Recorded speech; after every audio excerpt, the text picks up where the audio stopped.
So, is Loki actually a god?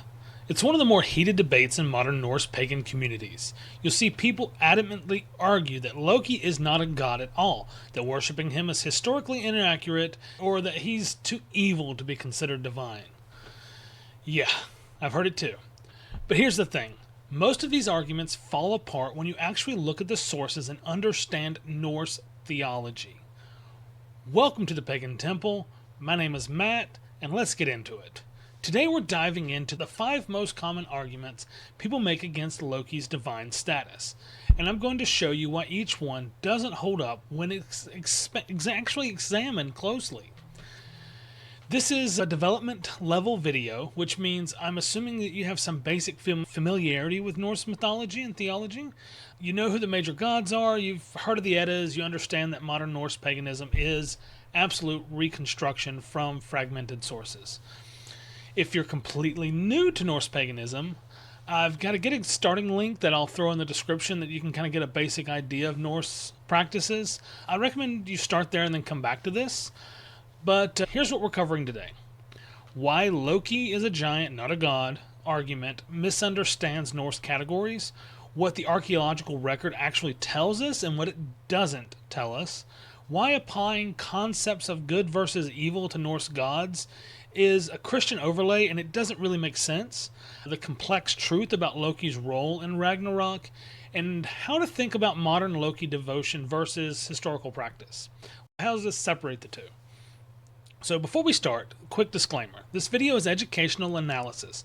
Whether you personally choose to work with Loki is entirely your own fucking decision.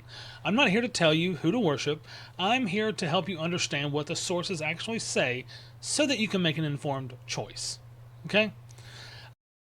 Write this whole thing up as like a guide, throw it on the website, and it'll be a link in the description as well. So again, let's get into it. So the first argument that a lot of people have is that Loki isn't a god, he is Jotun. He's a giant. He's not of the Aesir, so he's not actually a god. On the surface, this seems a little bit logical, but Loki's parents are both Jotnar. His father's Farbalti, his mother Laufey, or Nal, depending on what you read. He was born in Jotunheim, so he's clearly a giant and not a god, right? Here's the problem.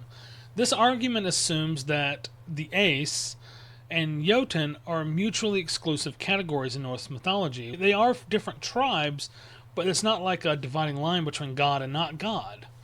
And let me show you why. Odin, the All-Father himself, has a Jotun mother, Bestla.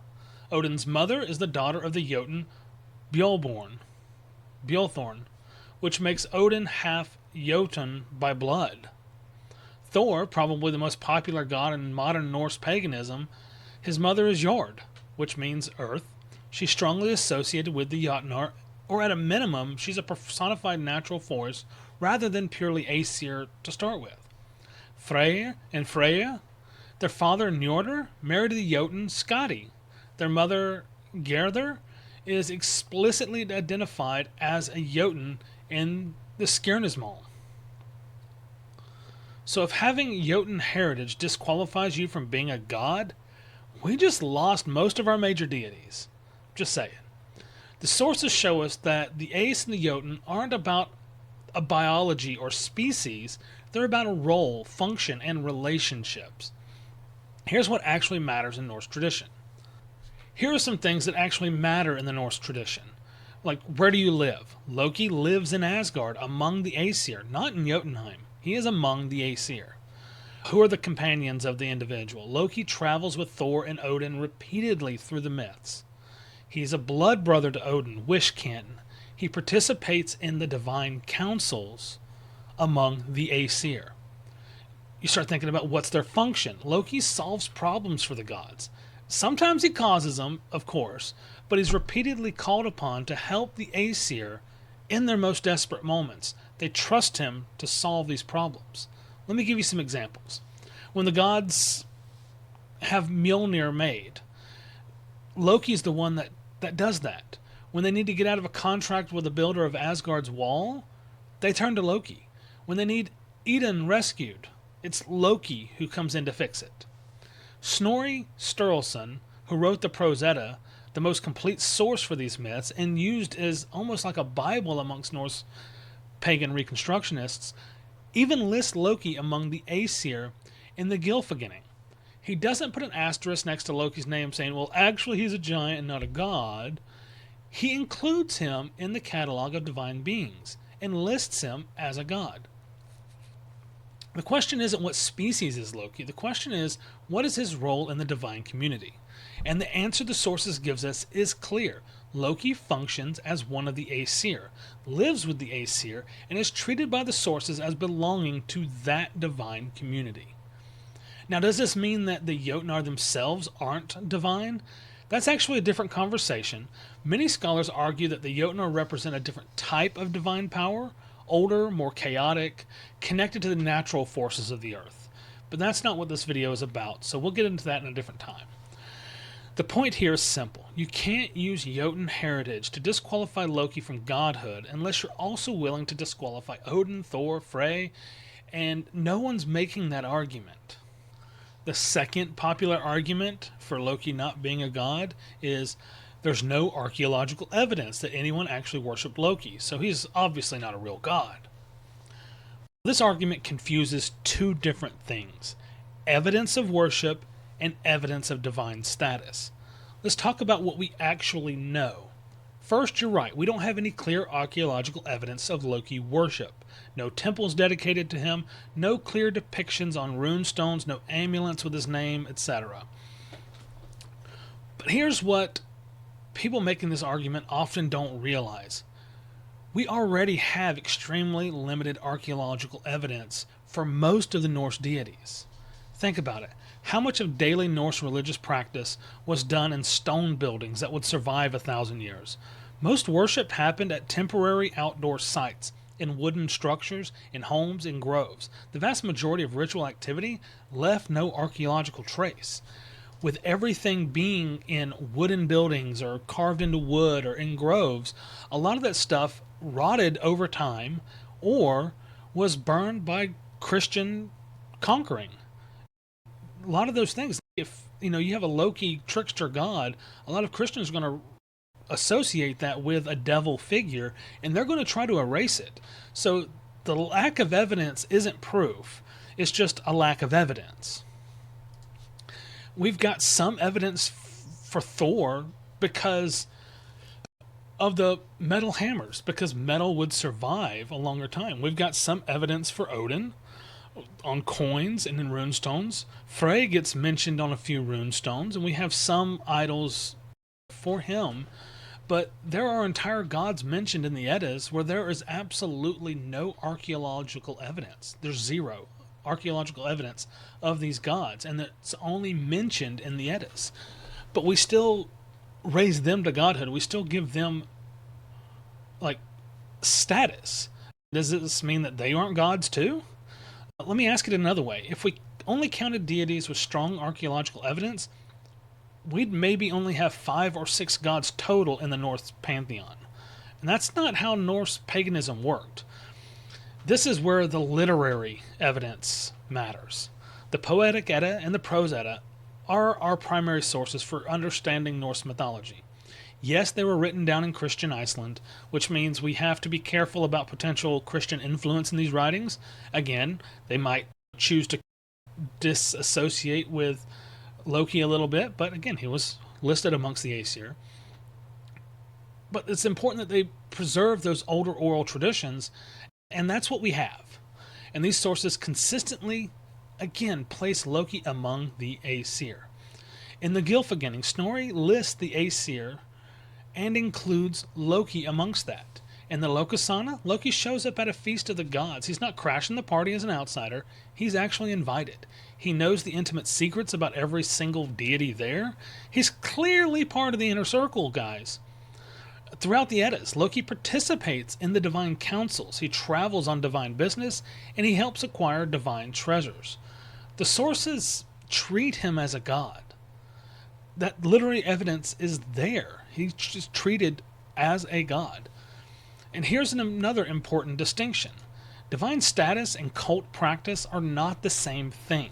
Could Loki have been a deity who was known but not worshipped widely? Absolutely. That's likely possible. Who's going to embrace the chaos? Come on, especially in a world where order is the new thing, and you have the Aesir that are given a lot more emphasis because society is coming together during this time, the Viking Age, that where a lot of these myths are the strongest that we know about, and that's okay. This happens a lot in polytheistic systems. Not every deity has a major temple. Some are more popular in certain regions. Some have specialized roles that mean fewer people will actively cultivate a relationship with them. But that doesn't make them not gods. And here's where modern practice comes into this. Modern Norse paganism is reconstruction. We're taking fragmented sources, archaeological evidence, linguistic analysis, and some scholarly research, and then we're building a contemporary spiritual practice off of this. We're not trying to perfectly recreate historical Norse religion because, frankly, we can't. It's not possible, and anyone who thinks it is deluding themselves. We don't have enough information from that time period to fully 100% reenact this. And more importantly, we're not living in 9th century Scandinavia, we're living now. So when someone says that Loki wasn't historically worshipped, even if that's probably true, the question becomes, does that mean modern Norse pagans can't develop emotional relationships with Loki? The answer is, of course they can. As long as they're doing it from an informed reconstruction rather than just making shit up. Loki appears in our sources. He is identified as divine and amongst the Aesir. He serves important mythological and theological functions for spirituality. That's enough basis for modern devotional work. Whether you personally choose to work with Loki is your decision, but lack of archaeological evidence doesn't prove he wasn't a god. It just proves that we lack evidence. We don't have enough evidence. It's incomplete. Argument number 3, and this is one that gets the most emotional. A lot of people look at Loki as evil, so he can't be a god. Gods are supposed to be good. Friends, this is a purely Christian mindset and Christian thinking being projected onto Norse mythology. Let me be direct. Norse gods are not paragons of moral virtue. Just read about Odin and you'll see that. They're powerful beings who sometimes help humans and sometimes don't. They have their own agendas. They have their own conflicts, their own moral frameworks that doesn't exactly map onto modern Western ideas about good versus evil. Let me give you some examples. Odin. Everyone, hail Odin. He's the Allfather. Everyone looks up to this guy. He's an oathbreaker. In multiple stories, he gives his word and then finds loopholes or outright breaks his promises. He sacrifices human beings. He starts wars just to claim the slain warriors for his hall. He manipulates and deceives constantly in the myths. Do we say Odin isn't a god because he's not perfectly moral? No. Thor has a fucking temper that would get him arrested today. In one story, he kills his own servants who are helping him, then resurrects them. Weird, I know, right? He routinely solves problems with violence. Does that make him all good? Does it make him evil? No. Freya is accused in the Lokasenna of sleeping with all the gods and the elves. In the Völuspá, she's so angry at the suggestion of marrying a giant that the halls of Asgard shake. She seems a little conceited, right? Not a paragon of moral virtue. She acquires her necklace, Brisingamen, through, according to some versions, trading sexual favors. Come on. None of this makes these deities evil. It makes them complex, divine beings operating in a pre-Christian moral framework. Now let's talk about what Loki actually does in the myths. Yes, he causes problems. He cut off Sif's hair. He tricks the builder of Asgard's wall. He insults the gods at Aegir's feast. He orchestrates or enables Baldur's death, depending on which version you read. He has sex with a fucking horse. But he also solves problems. He recovers Eden and her apples of youth. He helps Thor get his hammer back from Thrymr. He acquires Mjolnir, Gungnir, Draupnir for the gods. He literally tricked the dwarves into making them for a different reason, but it's gifts for the gods that wouldn't happen otherwise. He literally gives birth to Sleipnir, Odin's horse, after shapeshifting again and having sex with another horse to save the gods from their contract, to help them. Granted, he kind of put them in the position to start with, but that's what happens. Loki is what we call a trickster deity. Trickster gods show up in all cultures all over the world. The Coyote in Native American traditions, Anansi in West African and Caribbean traditions, Hermes in the Greek tradition, or Ishu in the Yoruba tradition. You have these trickster gods that pop up all over the world. They exist in what we call liminal spaces. They cross boundaries. They break rules. They cause chaos. But they also are agents of change and transformation. Are they comfortable? No. Do they challenge us? Abso-fucking-lutely. Are they evil? That's the wrong question entirely. Even the Lokasenna, which shows Loki at arguably his worst, reveals something important. He knows the intimate secrets of every god. He's been to their private moments. He's part of the family in a way that an outsider never would be. And how do the gods respond? They negotiate with him. Thor threatens him, sure. But Loki doesn't just flee, he exchanges words with the gods, makes his accusations, and eventually leaves on his own terms. This is not how you treat an evil outsider. He's never at war with the gods in the beginning. This is essentially family conflict, the same, Thanksgiving dinner. So, yeah. So here's the thing about applying these Christian concepts of good and evil to the Norse gods. It completely misunderstands Norse theology at its core. Norse mythology does not have a Satan figure in the Christian sense. It doesn't have a cosmic battle between good and evil. It has order versus chaos, structure and wildness. But these aren't moral categories, they're cosmic forces, and you need both sides of that spectrum. Too much order becomes stagnation. Too much chaos becomes destruction. You need the tension between them. And Loki represents that. He represents that necessary chaos. He's uncomfortable? Sure. He challenges? Absolutely. He transgresses. But he's also creative, transformative, and necessary. Whether that makes him someone you personally want to work with is entirely your choice. Some people are called to work with trickster deities. Some people aren't. Both options are valid. But you can't use he's evil or he's bad as an argument against his divine status unless you're willing to apply modern moral standards to all of the gods. And if you do that, you're going to have problems with pretty much the entire pantheon. It's going to be hard trying to find a god that has all good in their personality. You're just not going to find it. Except for maybe in Balder. But that's what makes him so special. Argument 4. Loki causes Ragnarok, the destruction of the gods and the world. That proves he's against the gods, so he can't be one of them. This argument misunderstands both Loki's role and how fate works in Norse mythology. So let's talk about Ragnarok. In Norse cosmology, Ragnarok isn't something that might happen. It's something that will happen. It's fated. It's part of the cosmic order. The Völuspá, one of the oldest and most important sources, lays out the sequence of events. The world goes through cycles. This age will end. Gods will fall. The world will be renewed. This isn't a possibility. This is weird. This is fate. The way things must unfold. So saying Loki causes Ragnarok is like saying winter causes spring.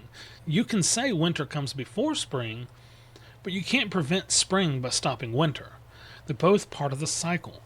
Now, does Loki participate in Ragnarok? Yeah, the sources tell us that he leads the forces of chaos in the final battle. He fights against the gods who were once his companions. But here's what often gets left out. The gods create this situation. After Balder's death, which is complex, and we'll get into that in another video, the gods capture Loki. They bind him with the entrails of his own son, whom they have killed. They place him under the earth with a serpent dripping venom on his face.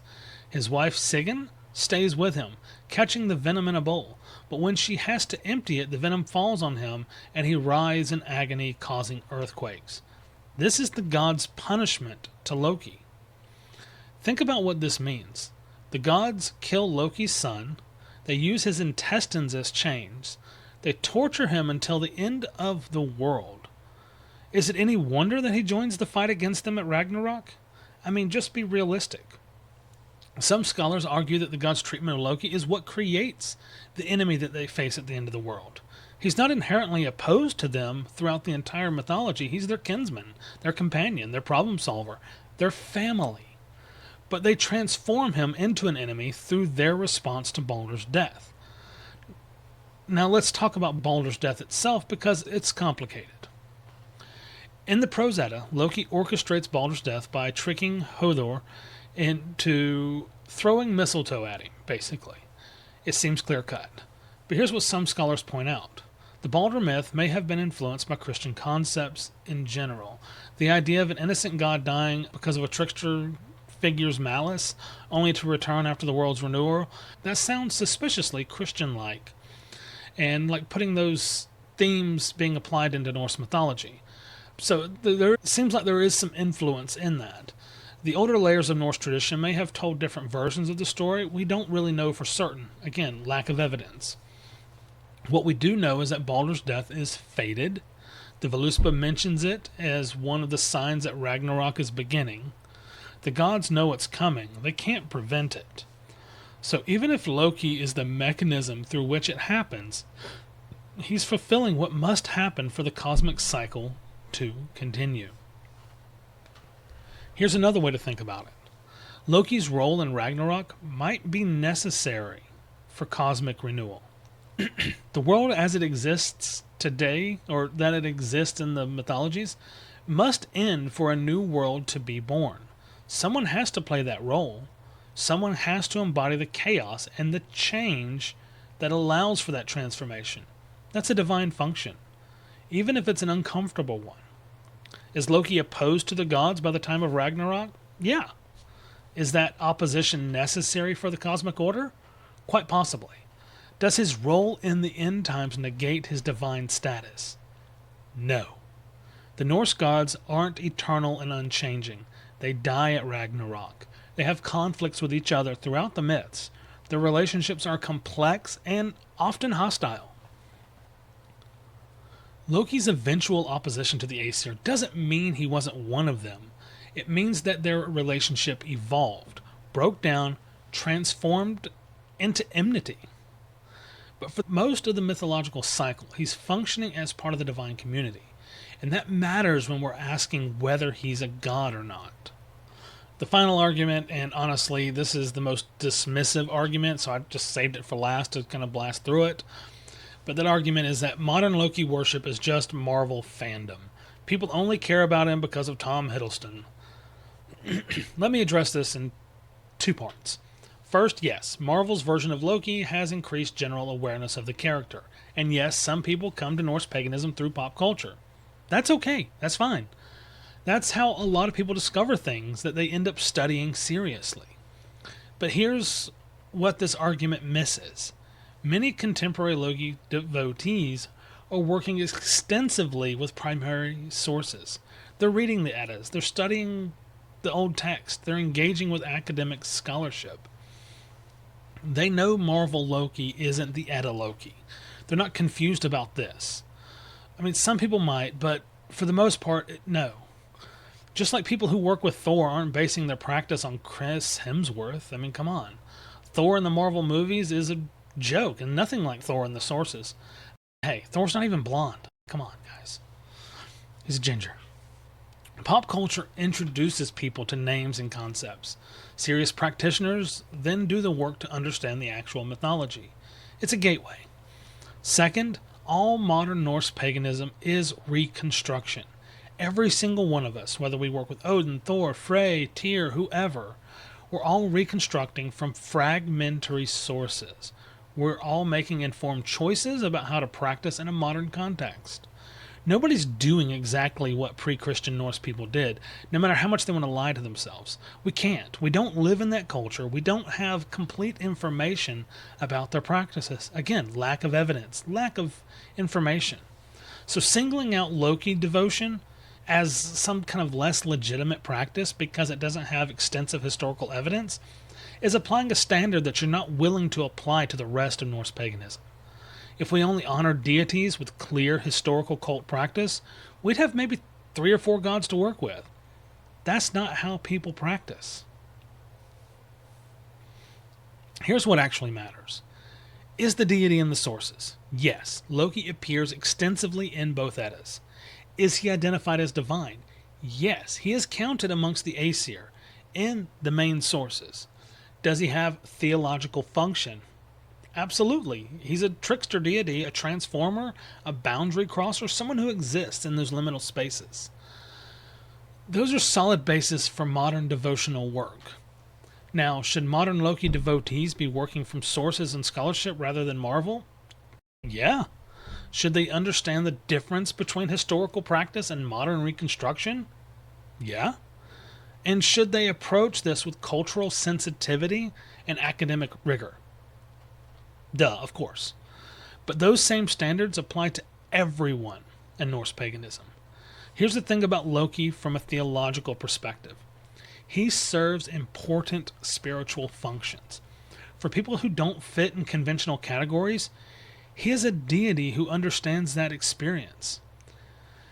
He's completely fluid in the myths. He's a shapeshifter. He's a boundary crosser. He's someone who's never quite accepted. I love this. He's someone who's never fully accepted, but he's also never fully rejected either. Like the black sheep of your family, he's still family. He's still part of the Aesir. And for people working on transformation, on change, on breaking out of a pattern or monotony, he represents those energies. For people who need to be challenged, who need their assumptions questioned, who need to be shaken out of complacency, trickster energy serves that purpose. These are legitimate religious needs, and if Loki speaks to those needs for some people, that's valid. Whether you personally want to work with Loki is entirely your choice.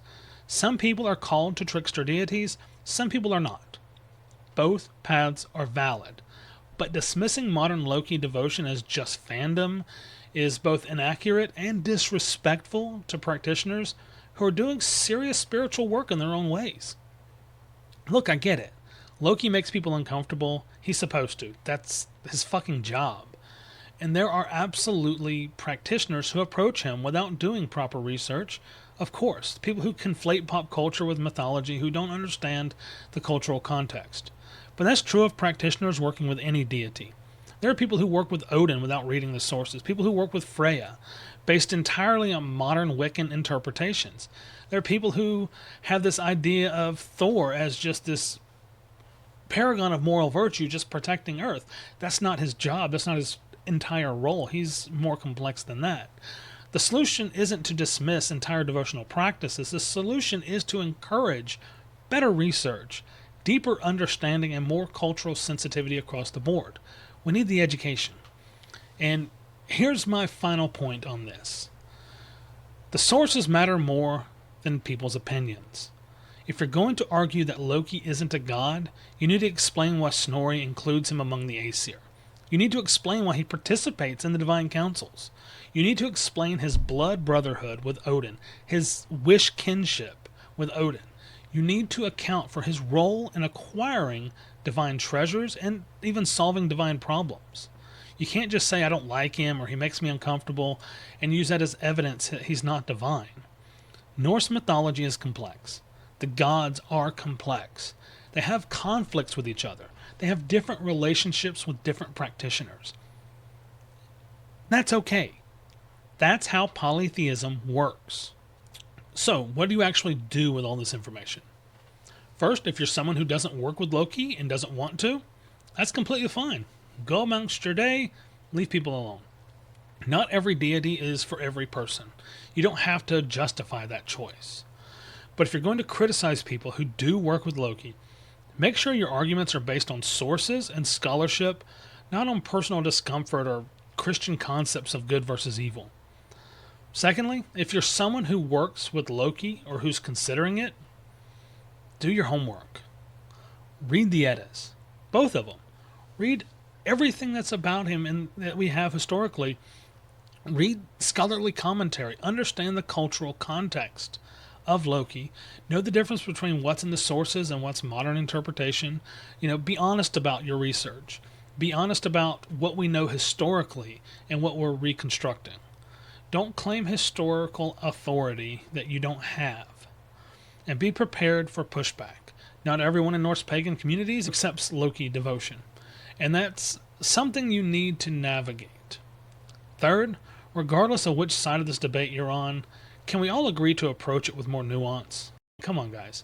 Is Loki a god isn't actually a yes or no question. It's a question about how we define godhood, what role primary sources play, how we approach reconstruction, and what theological functions different deities serve.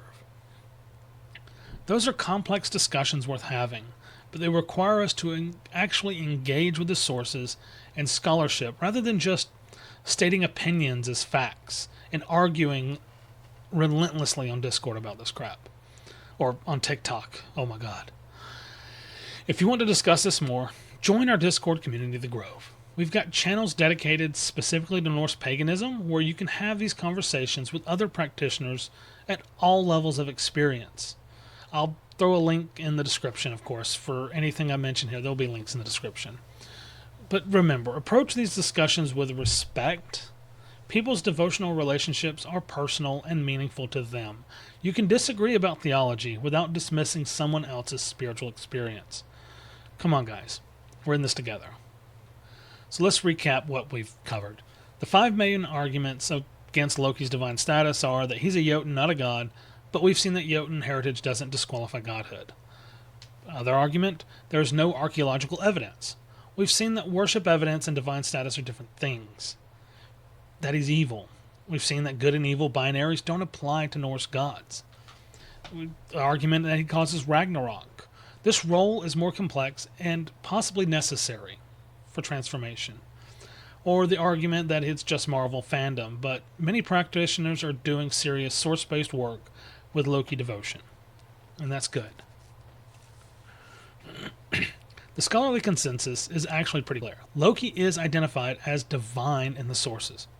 The debate is about his historical cult practice, not his mythological status. For modern practitioners, the question becomes, does working with Loki serve legitimate spiritual needs? And the answer is yes, as long as it's done from informed reconstruction rather than just pop culture influence. Your next steps? If you want to understand Norse cosmology better, check out the Guide on Norse Paganism Foundations, the link in the description, of course, on the Pagan Temple website. I've tried to create a accessible, high-level view of what Norse paganism is, and I will start creating more developmental lessons like this one, so you can dive deeper into Norse paganism. If you're interested in a deeper dive into trickster deities across cultures, I'm working on an actual guide for that as well. That won't be a link in this description. Maybe once I do it, I may come back and add a link. So if you're watching this at a later time, you may get that link. If you're interested in Ragnarok mythology, I actually have a video in the future that I've planned out for this, so that will be coming soon as well.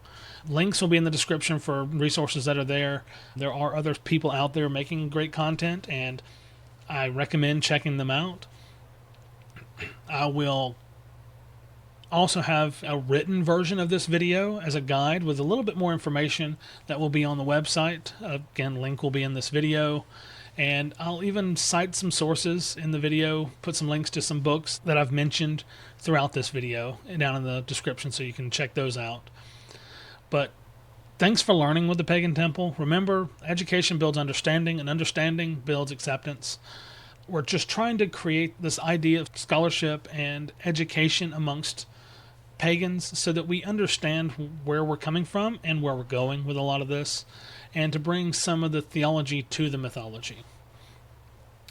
Until next time, continue being the best part of what we're doing at the Pagan Temple. See you around.